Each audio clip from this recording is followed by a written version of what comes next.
Assalamualaikum warahmatullahi wabarakatuh. Kembali lagi di channel Marsha Subiakto.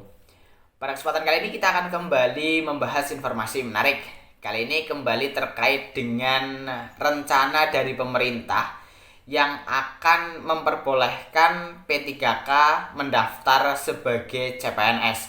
Jadi saya sudah membahas panjang terkait dengan hal ini ya. Dan pada video-video saya yang membahas terkait dengan hal tersebut, banyak komentar-komentar menarik terutama dari para P3K. Komentar-komentarnya menarik dan saya kira logis, dan pada kesempatan kali ini saya akan membahas salah satu komentar yang menurut saya menarik dan logis. Jadi intinya P3K jika diperbolehkan mendaftar sebagai CPNS, nanti anggapan dari masyarakat tentunya P3K lebih rendah dibandingkan dengan PNS. Maunya seorang P3K dianggap derajatnya sama dengan PNS. Artinya intinya P3K itu sama dengan PNS. Maunya seperti itu. Jadi intinya komentarnya seperti itu. Tapi untuk lebih jelasnya nanti kita akan coba bacakan komentarnya ya. Jadi kali ini kita akan coba membahas komentar tersebut. Jadi intinya bagi pemerintah P3K diperbolehkan mendaftar sebagai CPNS karena kemungkinan ada seorang P3K atau kebanyakan P3K yang umurnya di bawah 35 tahun, mereka ingin gitu ya menjadi seorang PNS. Kenapa? Pada video sebelumnya saya sudah pernah bahas definisi P3K sudah jelas, pegawai pemerintah dengan perjanjian kerja. Ada kata-kata perjanjian kerja di situ. Kemudian definisi PNS juga sudah jelas, dianggap sebagai pegawai tetap, walaupun tentunya masih tetap juga bisa diberhentikan. Artinya tidak sekuat itu gitu, artinya tetap bisa diberhentikan walaupun sudah menjadi PNS. Dan niatan dari pemerintah tentunya baik gitu ya. Para P3K yang umurnya di bawah 35 tahun masih memenuhi syarat untuk mendaftar sebagai CPNS diberikan kesempatan seluas-luasnya untuk bisa menjadi PNS yang anggapannya pegawai tetap.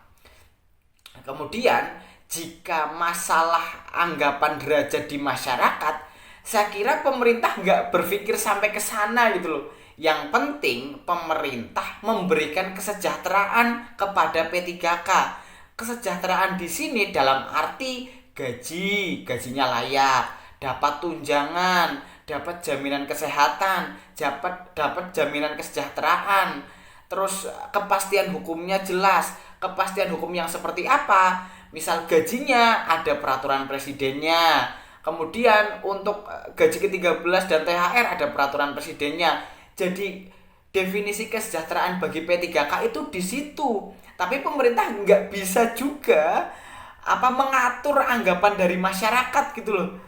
Jadi intinya pemerintah ingin yang awalnya honorer bisa lebih sejahtera dengan itu tadi, gaji dan lain sebagainya. Dan kali ini kita akan coba lihat komentarnya ya, dan nanti kita akan coba bahas kembali biar lebih jelas. Langsung saja, bagi yang penasaran simak terus. Oke, bismillahirrahmanirrahim, langsung saja kita mulai. Jadi inilah komentar yang saya anggap menarik dan logis ya.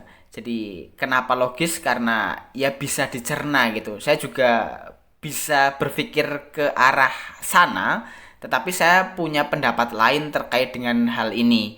Jadi bukan komentar yang hanya maunya protes dan mementingkan diri sendiri. Dalam arti ada nih yang komen nggak setuju bahwa P3K boleh daftar PNS karena nanti itu anggapannya bahwa P3K di bawah PNS. Tetapi ada komentar tambahan bahwa seharusnya P3K langsung diangkat jadi PNS tanpa melalui seleksi. Nah, sama aja bohong. Toh maunya sama-sama diangkat jadi PNS tapi nggak mau ikut seleksi gitu. Tapi ini komentar yang logis dan bagus menurut saya. Kali ini kita akan coba kembali komentari ya. Kita bacakan dulu komentarnya. Bukan seperti ini mas, tapi para P3K itu berharap derajatnya disamakan dengan PNS. Intinya value-nya itu loh, saya tadi sudah sampaikan ya bahwa pemerintah tentunya nggak bisa sampai ke anggapan dari masyarakat gitu ya. Yang terpenting pemerintah sudah bisa mensejahterakan P3K dalam arti gaji, tunjangan, dan lain sebagainya. Jawabannya itu ya dari saya. Kemudian masyarakat menganggap kalau sudah ASN ya sudah jadi perangkat atau alat negara yang dijamin. P3K dijamin atau tidak? Tentunya dijamin dong, bandingkannya dengan saat menjadi honorer. Tentunya P3K sudah sangat lebih dijamin. Kemudian, kalau ada berita P3K bisa daftar CPNS, ya masyarakat secara dengan mudah menyimpulkan P3K itu lebih rendah dibanding CPNS. Padahal kan ada embel-embelnya itu setara itu loh mas. Setara di sini dalam arti keduanya sama-sama ASN. Sama-sama ASN. Sekali lagi sama-sama ASN, walaupun definisinya tentunya berbeda, pegawai negeri sipil dan pegawai pemerintah dengan perjanjian kerja. Kasarannya itu tadi, pegawai kontrak dan pegawai tetap. Tapi penjelasan lebih panjangnya semoga teman-teman bisa lihat video-video saya yang lain gitu ya. Jadi nggak sepotong-sepotong. Kemudian kalau kayak gitu sih nggak bisa dikatakan setara. Secara umum sih masyarakat itu hanya tahu ada dua, honorer dan PNS. Ada kalimat, kamu itu honorer apa PNS? Nah si P3K bingung ngejelasinnya. Ya kalau menurut saya, seorang P3K ya jawab saja, saya P3K, saya ASN. P3K itu apa? Kalau ditanya balik, silahkan Google sendiri. Baca definisi P3K itu apa. Gitu loh. Jadi yang penting seorang P3K itu merasa bahwa dia ASN, tetapi apa ya, bukan ingin derajatnya naik dan lain sebagainya gitu, bukan ingin anggapan dari masyarakat itu sesuai harapan kita gitu loh. Nanti pun saya yakin perlahan-lahan seluruh masyarakat pasti akan menyadari bahwa P3K itu juga ASN, walaupun itu tadi definisinya pegawai pemerintah dengan perjanjian kerja, ada kata-kata perjanjian kerja di situ. Tetapi keduanya PNS dan P3K sama-sama ASN yang derajatnya seharusnya sama.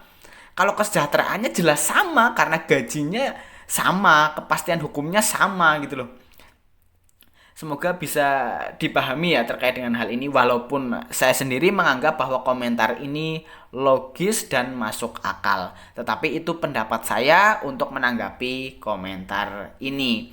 Yang penting komentarnya bukan seperti tadi ya saya sebutkan, nggak setuju bahwa P3K boleh daftar CPNS karena nantinya dianggap sebagai tidak setara, dianggap sebagai P3K derajatnya lebih rendah. Tapi komen lagi bahwa seharusnya P3K diangkat secara langsung tanpa melalui seleksi, ya silahkan disimpulkan sendiri bagi yang komen seperti itu. Tapi intinya komen ini masuk akal, logis, dan saya juga berpikiran sama, tapi saya punya pendapat lain dan saya menanggapi komentar ini. Jadi mungkin itu ya informasi yang bisa disampaikan pada kesempatan kali ini. Jika ada tanggapan atau pertanyaan berkaitan dengan hal ini, teman-teman bisa tinggalkan di kolom komentar. Terima kasih ya yang sudah komen @madubanuaroyal. Terima kasih. Wassalamualaikum warahmatullahi wabarakatuh.